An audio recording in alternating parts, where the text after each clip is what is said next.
नित्यं ध्यायन्ति योगिनः आमनं मोक्षदं चैव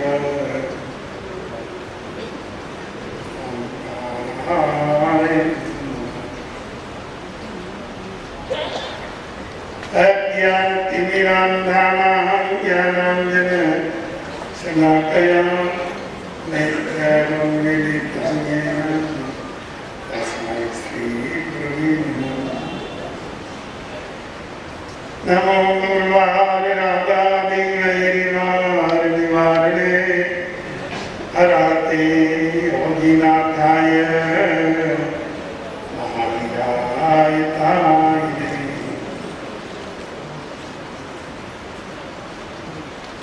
ये श्रोताजनों, आज मेरे सामने 2-3 विषय उपलब्ध है। संक्षिप्त में उनके विषय में मैं अपने विचार आपके सामने रखूं। अभी अभी आपने स्वाध्याय केंद्र के समापन समारोह का रूप आपने देखा। हमारे यहाँ लगभग 100 स्वाध्याय आए हुए हैं और स्वाध्याय तो और भी हैं, सब नहीं पहुंच पाए। प्रतिवर्ष लगभग 50-60 क्षेत्रों में हमारे स्वाध्यायी भाई पहुंचते हैं और पर्यूषण की आराधनाएं कराते हैं स्वयं होकर। ये बहुत सेवा का कार्य है, परमार्थ का कार्य है, स्वयं की और कर की आत्म कल्याण का कार्य है। इसके लिए मैं जो स्वाध्यायी है उनको लाखों लाख धन्यवाद देता हूँ और आप सबसे प्रेरणा करता हूँ, कुछ ज्ञान करो, कुछ जिन शासन का अध्ययन करो, जिन धर्म को पढ़ो और आप भी ऐसा अवसर प्राप्त करो कि स्वयं तीरों पड़ों को गिराओ। एक दीपक से 100 दीपक जल सकते हैं। एक ज्ञानवान हो गया तो सबको दूसरों को भी ज्ञान दे सकेगा। जब स्वयं के पास ही ज्ञान नहीं है तो वो अपने पुत्र को भी ज्ञान नहीं दे सके। उसके पास भी जैन धर्म का कोई अर्थ नहीं है। बच्चा पूछता है, पिताजी जैन धर्म का क्या अर्थ है? पिताजी कहते हैं, आप जी से जाके पूछो, क्योंकि वो स्वयं जानते नहीं कि मैं जिस कुल में जन्म लिया हूं, जिस धर्म को पाया और जिसके अंदर मेरे जीवन का विकास हो रहा है, ये परम धर्म क्या अर्थ रखता है, इसके सिद्धांत क्या है, मान्यताएं क्या है। हम इस पाप भरे संसार में किस तरह जिए, किस पवित्रता के साथ जिए। जैन धर्म हमें वो जीने की कला देता है। आप अच्छा खा रहे हैं, अच्छा पहन रहे हैं, अपने बच्चों को अच्छा पढ़ा रहे हैं और अच्छे भवनों में रह रहे हैं। आप समझते हो ये हमारे भाग्य की बात है, हमारे पुरुषार्थ की। ठीक है, आपके भाग्य की भी सराहना करता हूँ, आपके पुरुषार्थ की भी सराहना करता हूँ, आपके अक्ल की भी सराहना करता हूँ। और एक चीज और है जिसको आपको याद रखना चाहिए, ये जैन शासन की कृपा है कि तुमको अच्छा मिल रहा है। क्या कृपा है? जिन शासन ने आपको जन्म लेने के साथ ही साथ कुछ ऐसे सिद्धांत जोड़ दिए जिससे आपके जीवन में सुख शांति का झरना बहे और बहे, उसको कोई रोक नहीं सकता।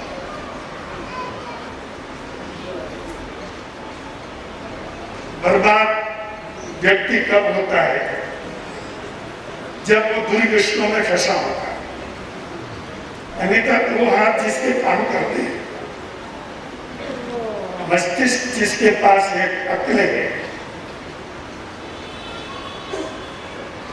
ऐसा व्यक्ति दरिद्रता में जिए, ये संभव नहीं है। पर फिर भी हजारों लाखों व्यक्ति दरिद्र हैं क्योंकि वो दुर्व्यसनों में फंसे। मद्यपान करेंगे, मांसाहार करेंगे, दुराचार करेंगे, कई तरह की बर्बादियां करते हैं, जुआ सट्टा हत्या, कितना ही कमाए, उनकी बर्बादी को दुनिया में कोई रोक नहीं सकता, उनकी गरीबी को कोई मिटा नहीं सकता। सरकार भी चाहे लाखों रुपया उनको फ्री में दे देना, दिए है अंत्योदय योजना में, क्या जो जाते रहे कोई परिवर्तन नहीं आया। क्यों नहीं आया? जिनको लोगों को दिया बुराइयों में फंसे हुए, उनको पहले बुराइयों से निकालो,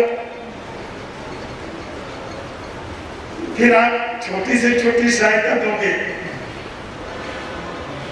तो बढ़ के बीज की तरह फैल जाएगा। तो आप लोगों को पारिवारिक संस्कारों से, धर्म के संस्कारों से आपको दुर्व्यसनों से पहले ही निकाल दिया। अब फिर आप कमाएंगे तो कहां जाएगा? व्यक्ति श्रम करता है तो उपार्जन तो होता ही है। उपार्जन से आप क्या करोगे?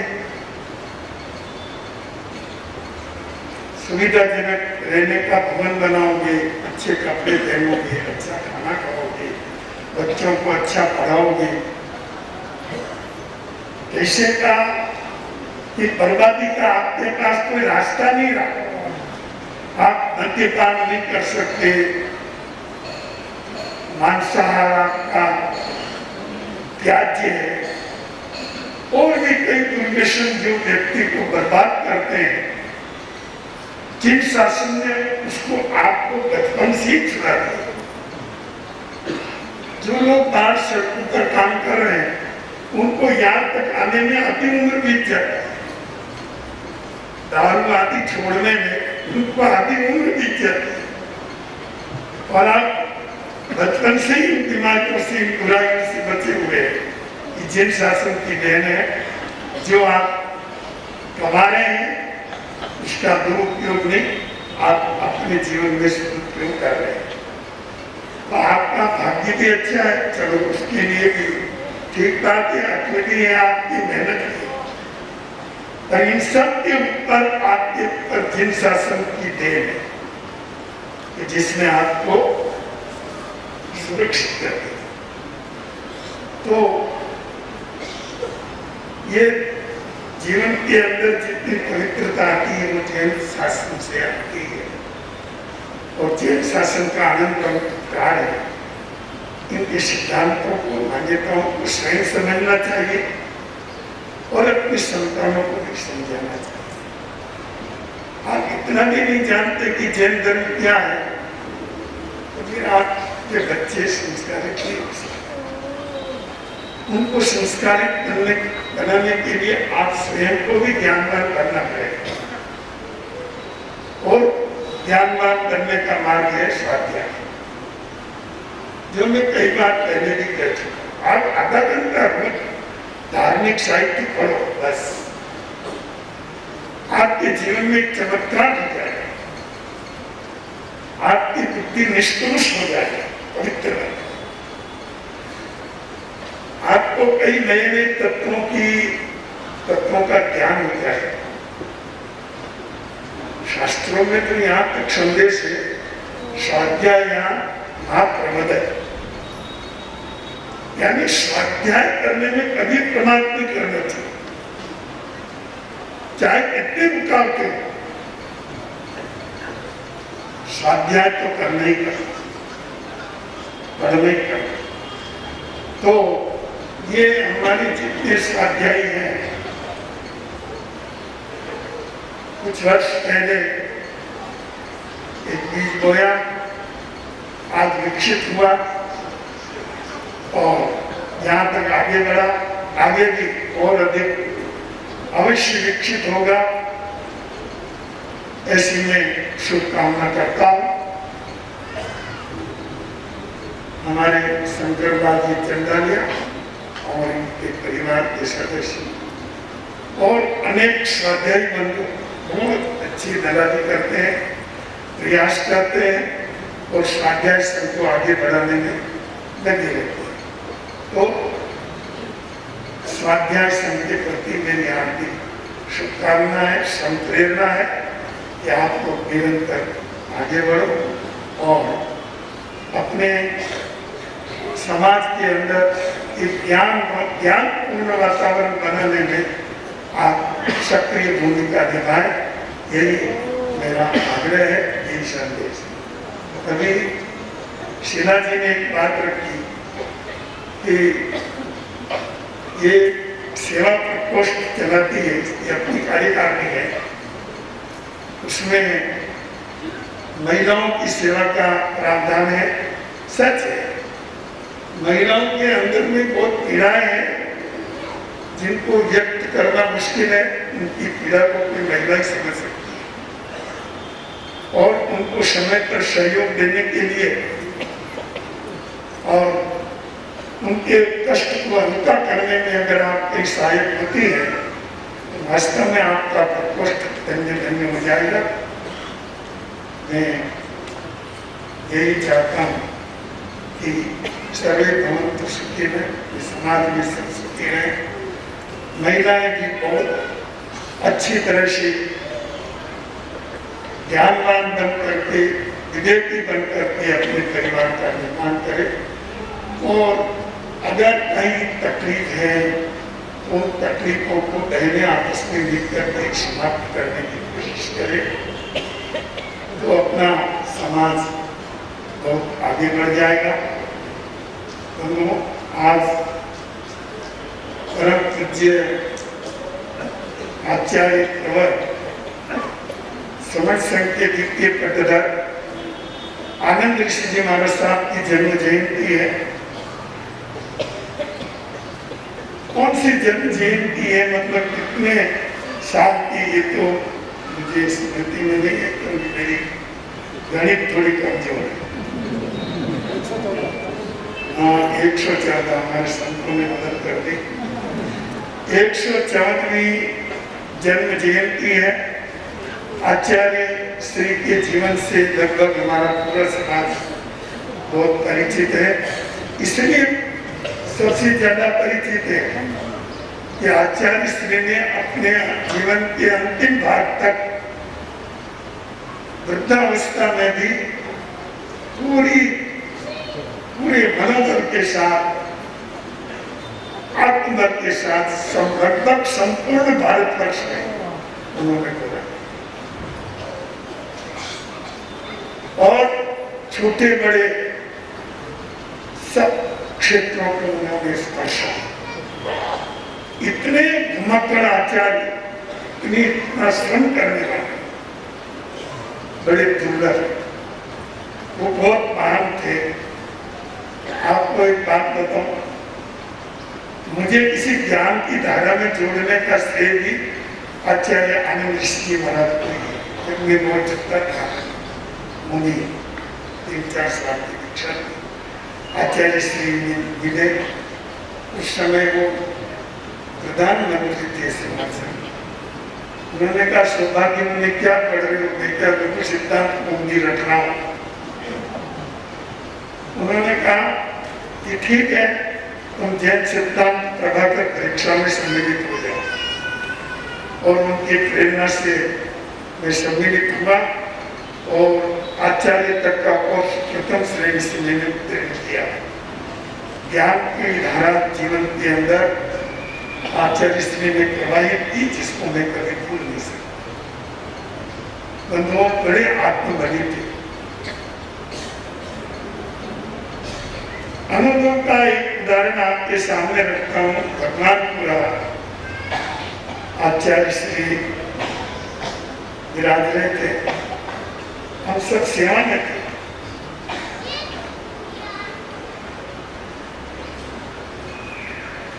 सर्दी बहुत तेज,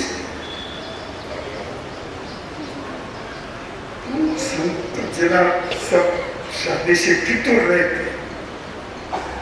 मैंने आचार्य श्री से विनती की, भीलवाड़ा की तरफ पधार रहे थे, तो अगले किसी गांव में रहना था।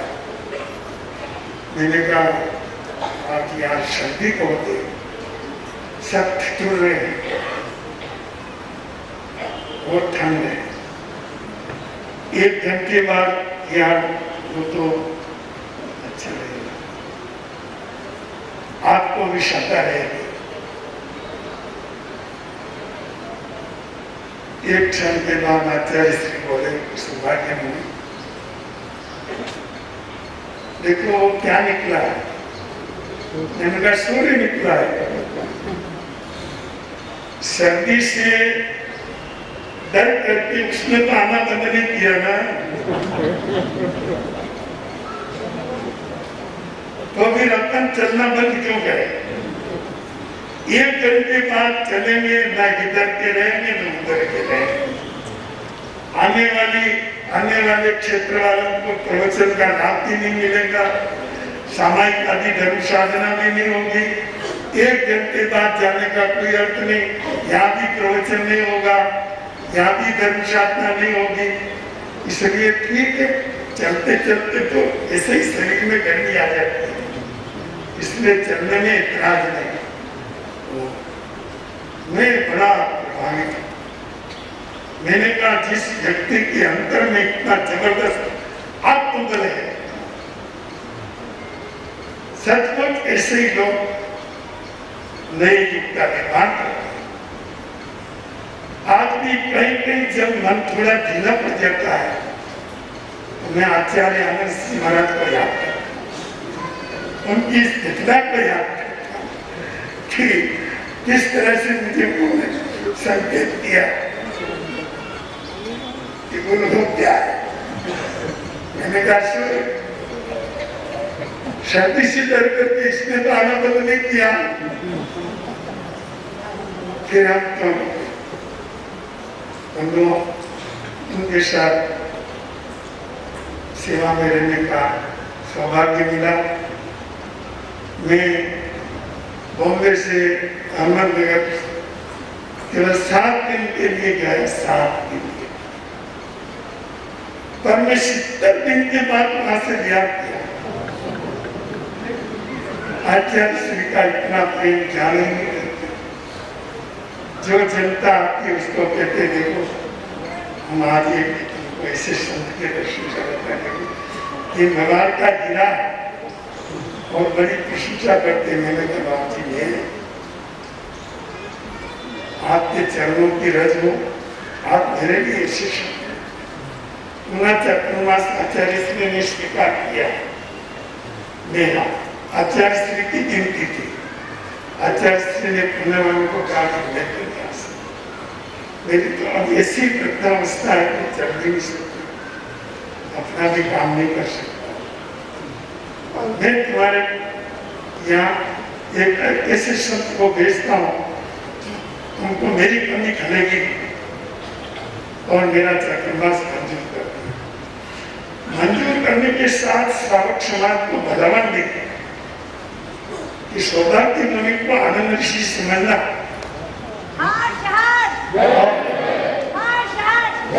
और इसी तरह इनकी सेवा करना नहीं क्या हम लोग इसी दयालु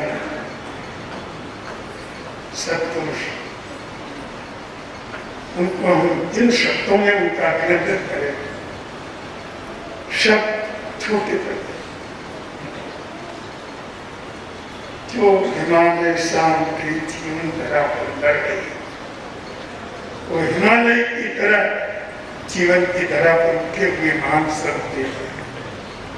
और हमारे पास केवल श्रद्धांजलि अर्पण करने के अलावा कोई मार्ग नहीं है। एक तरफ आप और हम सब आज परम पूज्य आचार्य केवल आनंद सिंह महाराज के चरणों में हार्दिक भावांजलि अर्पण करते हुए उनकी उस चारित्रात्मा को कोटि कोटि वंदन करते हैं।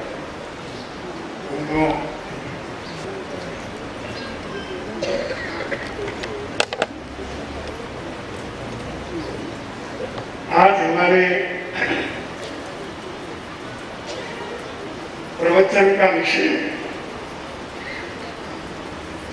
जैन धर्म और स्वाध्याय, जैन धर्म और स्वास्थ्य, जैन धर्म और स्वास्थ्य आज के मेरे प्रवचन का विषय है। क्योंकि बहुत गलत धारणा जनमानस कि जैन धर्म मानव के स्वास्थ्य के साथ खिलवाड़ करता है और उनको तटस्थ और स्वास्थ्य की कोई परवाह नहीं है। कई गलत धारणाएं, कई चीजें खाने पीने की छुड़ा देते हैं आदि है। आज मैं उन सब भ्रांतियों को समाप्त करना चाहता हूं। सबसे पहले तो मैं आपको ये बताना चाहता हूं कि जैन धर्म प्रत्येक मानव जो इसको स्वीकार करता है उसके स्वास्थ्य का सबसे बड़ा संरक्षक है। सबसे बड़ा क्या माता पिता संरक्षण करेंगे, क्या डॉक्टर संरक्षण करेंगे, सबसे बड़ा संरक्षण तो जैन धर्म करता है। कैसे प्रायश्चित को लोकेश आता है मिले क्या तरीका है बंधुओं।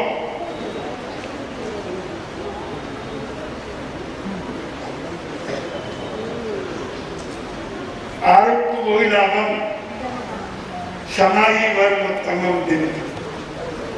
ये सूत्र क्या देता है?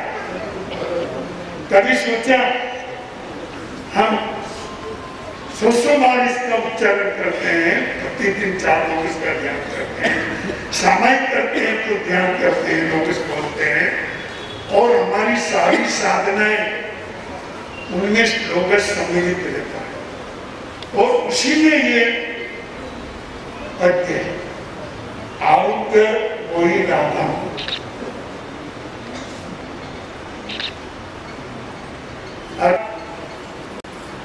हे भगवान मुझे आरोग्य मिले और बोधि लाभ, आत्मज्ञान, शरीर की उपेक्षा कहाँ है?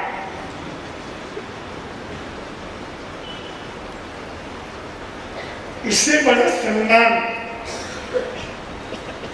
शरीर का किस धर्म में हो सकता है जो जैन धर्म में भगवान की प्रार्थना में सम्मिलित है कि हमको आरोग्य प्राप्त हो। और सच पूछा जाए कि ये आरोग्य का ही धर्म है। दोनों तरह की व्याधियां समाप्त होती हैं जैन धर्म का अनुकरण करने पर।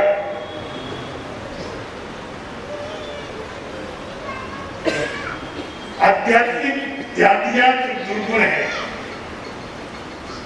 क्रोधादि कषाय है, विकार, वो तो नष्ट होते ही, पर स्वास्थ्य भी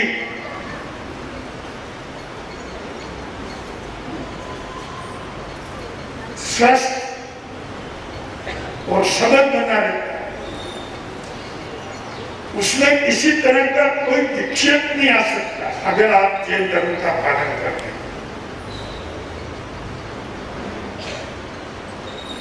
और बातों की तरफ मैं बात में जाऊंगा। अभी मैं रात्रि भोजन की चर्चा कर लेता हूं, जिसको जैन धर्म में वर्ज्य माना है और प्रत्येक जैन के लिए रात्रि भोजन का त्याग करना आवश्यक है।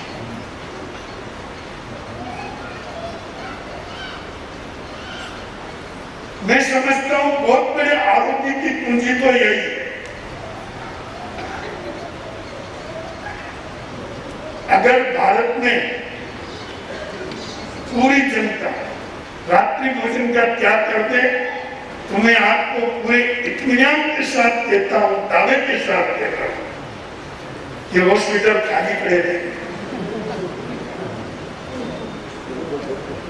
ज्यादातर बीमारियां रात्रि भोजन से पैदा हो गई। दिन को 2 बजे और रात को 9 बजे खाने वाले का विश्वास नहीं है सकते।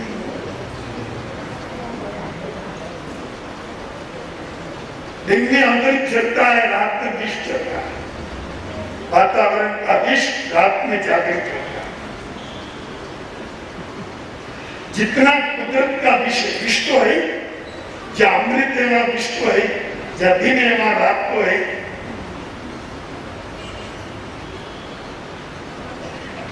दिन में वातावरण का विष दबा लेता है सूर्य के प्रकाश, और जितना अमृत तत्व है जागृत। इसलिए आहार सूर्य रहते का करना भी श्रेष्ठ है। रात्रि को निष्पार आ जाता है, सांप रात को निकलते हैं, चूहे भी रात को ज्यादा दौड़ते हैं, मच्छर भी रात को काट काट के विराट कर देते हैं। या आप अभी आराम से देखें, लेकिन रात को देखो सारे शरीर में खुजाने चले। अभी मच्छर सो रहे, जहर दिन में सो जाता है, तब जाता है, छुप जाए, रात को प्रकट होता है। जो आप रात में खाना खाते हैं तो जरूर उसके साथ कुछ न कुछ जहर ही खाते हैं, ये बात मुझे याद है। और दुर्भाग्य है हमारा कि समाज इतना अपनी आराधना से, अपने सिद्धांत से इतना गिर गया है कि आज आपके यहाँ सामूहिक भोजन रात के बिना होते ही नहीं। 9 बजे खाना खा रहे, 10 बजे खा रहे, 11 बजे खा रहे। ये जैन का भोजन तो नहीं। जैन का भोजन दिन रहते हुए दिगंबर समाज की प्रशंसा करता हूं कि अभी उनमें रात्रि भोजन का निषेध बहुत अंशों में चल रहा है। बिगाड़ तो वहां भी आया, श्वेतांबरों जितना नहीं। ब्यावर में मुझे एक नौजवान मिला, दिगंबर, नमोस्तु कह करके खड़ा रहा। मैंने कहा कौन है? हम दिगंबर जी हैं। आप श्वेतांबर है? मैंने कहा हम श्वेतांबर जी हैं। उसने कहा पूरे जेल को हमें, आप तो आधे जेल हैं।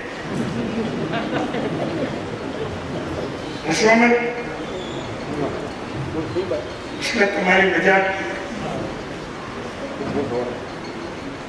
मैंने कहा हम आधे जेल। हाँ, हम पूरे जैन दिगंबर। मैंने कहा कैसे भाई? उसने कहा जैन धर्म के दो मूल स्वरूप हैं, दो बातें मूल है जैन की। एक तो नवकार मंत्र की आराधना करता है, एक रात्रि में नहीं खाता।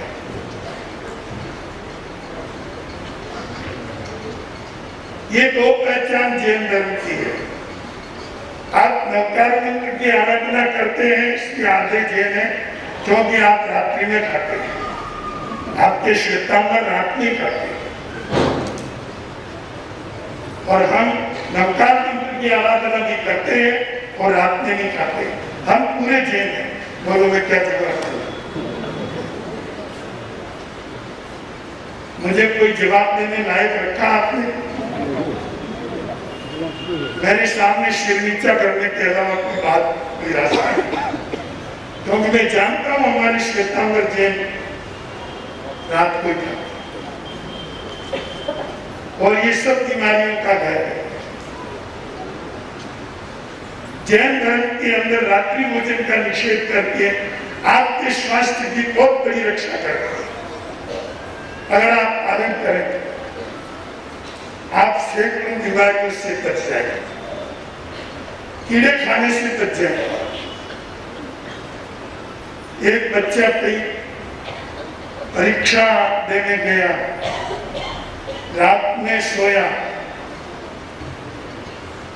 रात में आधी नींद में उसने तपेली में पानी भरा था, पिया, इतना बीमार हुआ बेहोश हो गया, उसको देख नहीं लाया गया। यहाँ के डॉक्टरों ने बहुत मुश्किल से उनको बचाया। पुरानी बात, पानी में एक छिपकली गिर गई थी और उस बच्चे को पता है, कैसे पता रहेगा? आगे नींद में था और रात बंदो, अगर रात्रि भोजन का त्याग होता तो बच्चा इसी करके कभी नहीं करता। ऐसे तो सैकड़ों उदाहरण है। और रात्रि भोजन के द्वारा हम जो बीमारियों को जोता देते हैं, बाद में उन्हीं का इलाज कराने के लिए हजारों में लाखों रुपये बर्बाद भी करते हैं। इससे तो अच्छा है आप रात को खाना ही बंद कर दें। अगर आपको पानी के बिना नहीं चलता हो तो तैयार करो। ये झूठ भी गलत है, पर फिर भी मैं कहना चाहता हूं, पर आप रात्रि में खाना बंद कर दें, आपका स्वास्थ्य सुंदर रहेगा। कई चीजें हैं जैन धर्म में। 5 बीघे दूध, दही, घी, तेल, मीठा। आपको पता है कि इनको भिगे देते हैं। भिगे का क्या अर्थ है? व्याकरण की दृष्टि से, प्राकृत व्याकरण की दृष्टि से ये विकृति शब्द से बना हुआ विजय। संस्कृत में शब्द होता है विकृति और प्राकृत में शब्द होता है विजय। दूध, दही, घी, तेल, मीठा ये विकृति है, इनका बहुत कम प्रयोग करें। श्रावक साधिकाओं को हम विजय का त्याग कराते रहते हैं, ठीक पहले से। 1 बीघे का त्याग करो, 2 बीघे का त्याग करो, क्योंकि ये विकृतियां हैं। और अगर बीघे का जीवन में अधिक से अधिक त्याग रखे, कम से कम सेवन करे, दूध, दही, घी, तेल और मीठा, ये 5 बीघे। 2 बीघे टाले रोज, 3 बीघे टाले, शेष बीघे भी थोड़ी काम में ले तो आपके शरीर में, आपके नसों में प्रोटीन होना बंद हो जाएगा। जो खून के अंदर गाढ़ा बनाता है और जिससे नशे रुक जाती है। जानते हो इसका कारण क्या है? बहुत ज्यादा घी खाना, मक्खन खाना, मिल रहा हो खा रहे। अरे मिल रहा है जिससे क्या हो गया? ये बहुत अल्प मात्रा में लेने की चीज है, बहुत अल्प मात्रा, क्योंकि ये विज्ञान है। ये स्वास्थ्य की सबसे बड़ी रक्षा का सिद्धांत है कि आपका स्वास्थ्य अगर बिगड़े तक क्या करते हो तो वो लंबे समय तक निरोग रह सकता। चलो हमने कहा कि तो नहीं माना, पर हमारे डॉक्टर छात्रवाल के थे, आज से तुम घी नहीं खाओगे, मटर नहीं खाओगे, तली हुई चीज नहीं खाओगे। तो फिर अरे घर में ही तुम्हारा डॉक्टर है ना,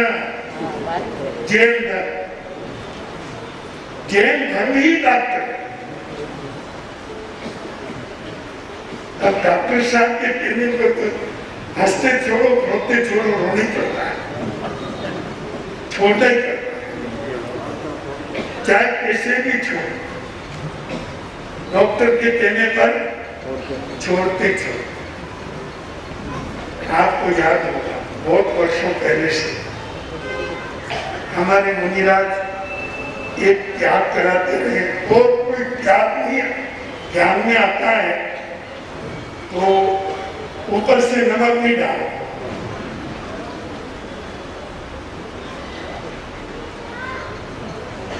और कोई मंजूर करता, कोई नहीं करता, पर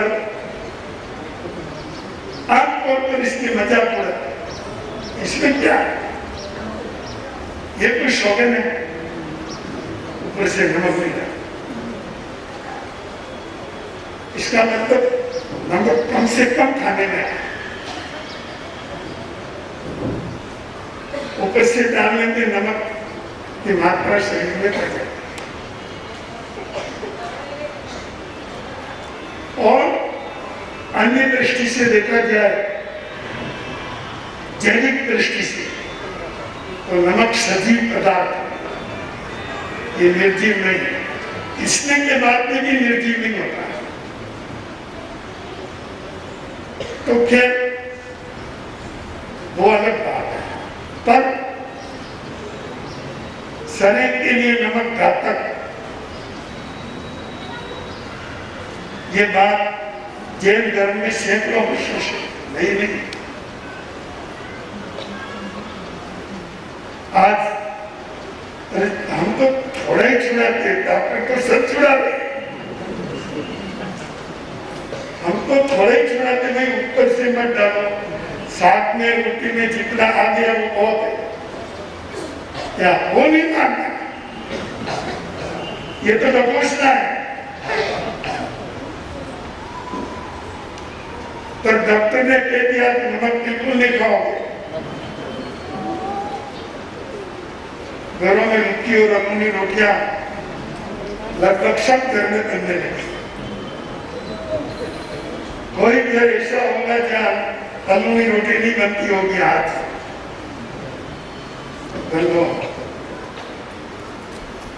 जैन धर्म को समझना चाहिए। श्रावण भाद्र में नीतोत्री का त्याग कराते। मैं आध्यात्मिक दृष्टि से व्याख्या नहीं कर रहा, मैं फिजिकल स्वास्थ्य को ध्यान में रख करके जैन धर्म की बात कर रहा हूं। समझ रहे हो?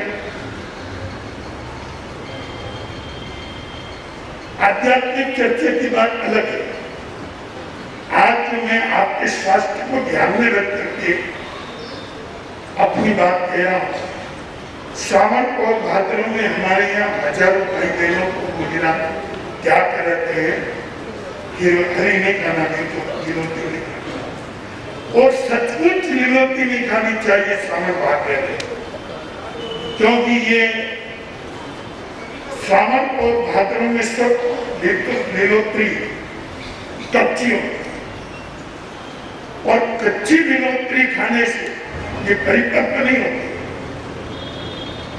पेट में खराबी होना और कई तरह की बीमारियां होती हैं। आपने नहीं देखा जानवरों को, ये जो नया नया घास करते हैं, गाय बैल भैंस है ना, वो उनका पेट खराब हो जाता है, तो उनका मल एकदम पतला पतला और खराब आता है। सबके लिए घातक है, शरीर जो भी होने एक बात है, मानव हो या पशु। अब ये क्या, ये कोई त्याग है? अरे सबसे बहुत बड़ा त्याग है। इससे आपको स्वास्थ्य में कितना लाभ होता है कहने की जरूरत नहीं, छोड़ के देखो। तो बंधुओं, लीलोत्री में हमारे यहाँ सजीव माना जाता है, पर वो धार्मिक दृष्टि तो है ही, पर हमारी स्वास्थ्य की दृष्टि से भी हरी कम खाना, क्योंकि श्रावक के पहले अमृत में आता है कि श्रावक पृथ्वी काया, अप काया, देव काया, वायु काया, वनस्पति काया के संबंध में मर्यादा करे। मर्यादा का मतलब थोड़ा थोड़ा काम ले, पृथ्वी का उपयोग भी कम करे। बहुत ज्यादा पृथ्वी का दोहन आज हो रहा है और उसका नतीजा यह हो रहा है, पहाड़ खोखले हो गए, खाद देते करके खेत बर्बाद कर दिए, उपज कम हो रही है और आने वाली शताब्दी तो बहुत ही भयंकर होने वाली है, जहां पर व्यक्ति को सही भोजन मिलना ही दुर्लभ हो जाएगा।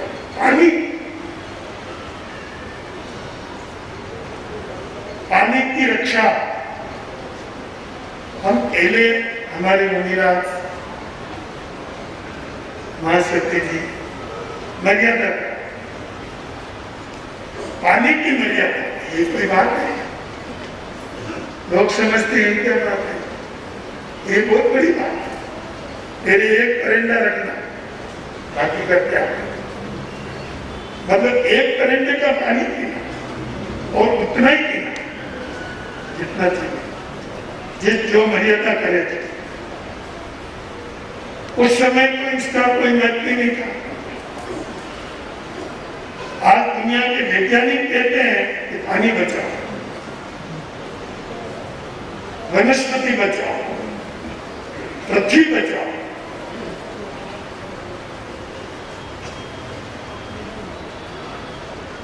हम तो हजारों वर्षों से कहते हैं, पर उसको उसकी तरफ किसी ने ध्यान नहीं किया। नतीजा यह कि अनछाना और कई तरह का पानी अमर्यादित रूप से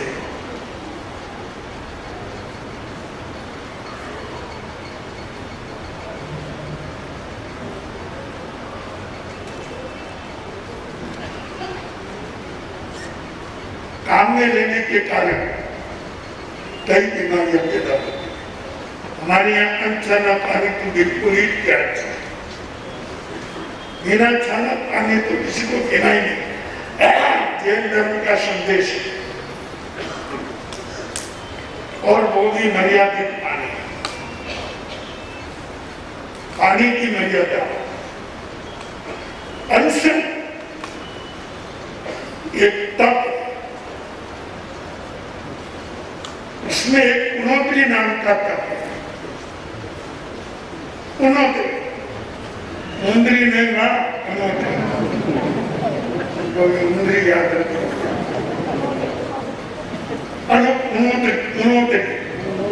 एक ऊँटनी नाम का तप है जैन का। ये आपके स्वास्थ्य के लिए सर्वोत्तम उपाय है। पुनोदरी का अर्थ है भूख से कम। आपको 2 रोटी की भूख है, 1.5 खाओ, आधी छोड़ो, आधी। जितनी भूख है उससे अगर आप 1 कवर भी कम खाते हैं, 1 कवर भी, तो भी ये तप होता है। समझो इस तप से क्या लाभ होता है। आप समझते होंगे इस तप से कर्म करते हैं, वो बात तो अपने सिद्धांत की, पर इससे सबसे बड़ा लाभ आपको फिजिकली होता है, आपके स्वास्थ्य के संबंध में होता है। कम खाने वाला व्यक्ति कभी बीमार नहीं होता। कम खाना मन जाना प्राणी कहावत। ये बात हम हजारों वर्षों से कह रहे हैं। उन्होंने तप कर वो बड़ा तप नहीं हो गया।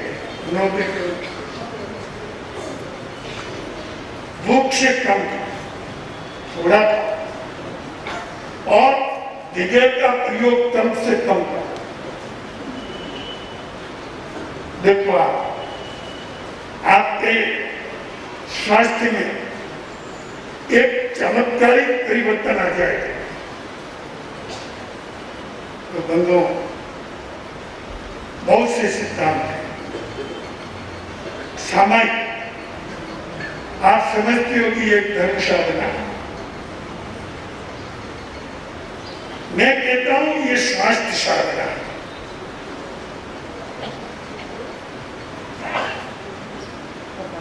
प्रत्येक व्यक्ति के शरीर को जागृत विश्राम चाहिए।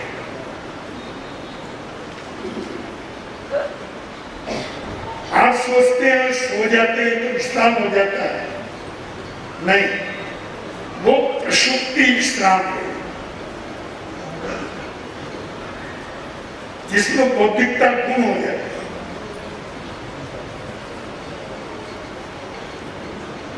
उससे विश्राम नहीं। आप सामायिक में बैठते हैं तो आपको जागृत विश्राम मिलता है और 4 घंटा नींद एक तरफ और एक सामायिक की साधना में बैठना एक तरफ। 24 घंटा तो 4 घंटा नींद के छोड़ को बाकी दौड़ते ही रहते। इस शरीर को किसी न किसी तरह से कहीं न कहीं झोंकते ही रहते हो। विश्राम, एक व्यक्ति चलते हुए थक जाता है, वो 15 मिनट भी अगर बैठ जाता है तो उसको विश्राम, वो विश्राम अनमोल है। आप देखते हो 15 मिनट का विश्राम लेकर के वो व्यक्ति जितना आया उतना और चल सकता है। इतनी शारीरिक ऊर्जा उसकी बढ़ जाती है। सजग विश्राम है, प्रसुप्ति के विश्राम में नहीं, सजग विश्राम के अंदर व्यक्ति की ऊर्जा बहुत तेजी से बढ़ती है। प्रसुप्ति के विश्राम में ऊर्जा सोती है, ऊर्जा सोती है, उसका अनुभव नहीं होता है। पर सजग अवस्था में हम जो एक सामायिक करते हैं तो हमारे शरीर ऊर्जा, इतनी ऊर्जा मिलती है कि आपको पूरे दिन ताजगी का अनुभव हो, थकोगे नहीं। शरीर को अभूतपूर्व विश्राम मिल जाए, अभूतपूर्व। चलते हुए दौड़ते हुए 10 मिनट 15 मिनट का भी विश्राम कैसे असीम ऊर्जा प्रदान कर देता है। इसी तरह एक सामायिक आपके जीवन को, सजग जीवन को वो ऊर्जा प्रदान करेगी कि आप पूरे दिन स्वस्थता के साथ और आत्म शांति के साथ, आत्म जागृति के साथ आप बड़े से बड़ा काम कर सकते।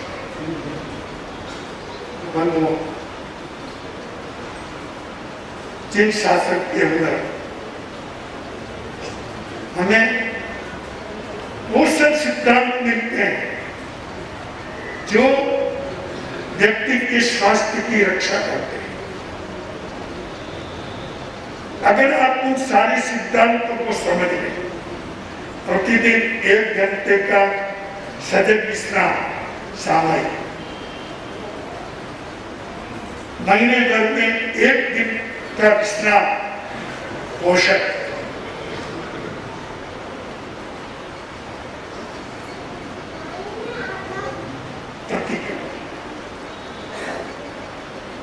ये स्वास्थ्य सर्जक का बहुत बड़ा साधन है। प्रतिक्रमण करके व्यक्ति जो है कई अत्याचारों ध्यान में रखता है और उन अत्याचारों में स्वास्थ्य को शुद्ध रखने का ये बहुत बड़े बड़े विधान है। 14 नियम का चिंतन, जिसमें कम से कम हम वस्तुओं को काम में ले, बर्बाद न करें। वस्त्र की मर्यादा, पानी की मर्यादा, खाने की मर्यादा, ये सब चीजें ऐसी है जो व्यक्ति को स्वस्थ रखने के अंदर बहुत योगदान देती। तो बंधुओं, जैन धर्म स्वस्थ रहने का सबसे बड़ा साधन है। केवल आप इसको समझो बस, और इसके सिद्धांतों का पालन करो। बीमारी आपके निकट नहीं आए, आपका स्वास्थ्य तंदुरुस्त रहेगा। स्वास्थ्य की सुरक्षा के लिए तो हमारे यहाँ इतनी बड़ी प्रार्थना की जाती है कि आपको वही लाभम समाई और उत्तम बिंदु, हे भगवान मुझे आरोग्य प्रदान करें और आत्म समाधि प्रदान करें। इससे बड़ी और आरोग्य की संस्कृति क्या हो। अब 2 मिनट में मैं उस बात की तरफ आपका ध्यान ले जाना चाहता हूं जो लोग तपस्या का खंडन करते हैं। आपको पता नहीं, जैन धर्म के तप के लिए कोई भी जबरदस्ती नहीं। हमारे यहाँ घंटी सिंह, मुक्ति सिंह, नमकार सिंह, कोर्सिंग, सदपुरुष है। छोटी से छोटा तप ही है और बड़ी से बड़ा और तप करके व्यक्ति आत्मनिग्रह करता है, अपने अंतर जगत को पवित्र बनाता है। देव इतना शक्तिहीन नहीं हो जाना चाहिए जिसके द्वारा वो काम न कर सके। सब समय प्रत्याज्ञान में और क्या चाहिए? समाधि रहते हुए प्रत्याज्ञान, उपवास के प्रत्यान कराते तो समाधि सही होता। सब समय प्रत्याज्ञान, समाधि हो तो करो। स्वास्थ्य अनुकूल होना, अगर स्वास्थ्य इस स्थिति में पहुंच जाए कि अब इसका उपचार करना ही है, आधार पहले से ही, तत्काल में आधार पहले से, समझो जबरदस्ती कहाँ है। ये तो एक साधना है जिसमें शरीर को नष्ट करने की साधना नहीं है, शरीर को स्वस्थ करने की साधना है।